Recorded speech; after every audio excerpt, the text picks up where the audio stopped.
السلام علیکم۔ صحیح مسلم حدیث نمبر 33۔ ابو نضر ہاشم بن قاسم نے حدیث بیان کی، کہا ہم سے بحیہ کے مولا ابو عقیل یحییٰ بن متوکل نے حدیث بیان کی، کہا میں قاسم بن عبیداللہ بن عبداللہ بن عمر جن کی والدہ ام عبداللہ بنت قاسم بن محمد بن ابی بکر تھی، اور یحییٰ بن سعید کے پاس بیٹھا ہوا تھا کہ یحییٰ نے قاسم بن عبیداللہ سے کہا، جناب ابو محمد، آپ جیسی شخصیت کے لیے یہ عیب ہے، بہت بڑی بات ہے کہ آپ سے اس دین کے کسی معاملے کے بارے میں کچھ پوچھا جائے،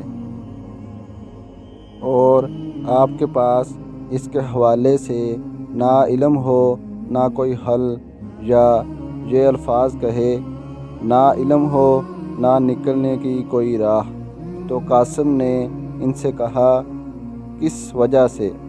یحییٰ نے کہا، کیونکہ آپ ہدایت کے دو اماموں ابو بکر اور عمر رضی اللہ عنہ کے فرزند ہیں۔ کہا، قاسم اس سے کہنے لگے،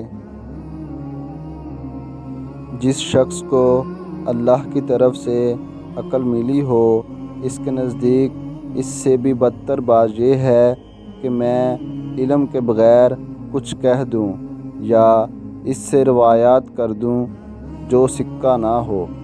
یہ سن کر یحییٰ خاموش ہو گئے اور انہیں کوئی جواب نہ دیا۔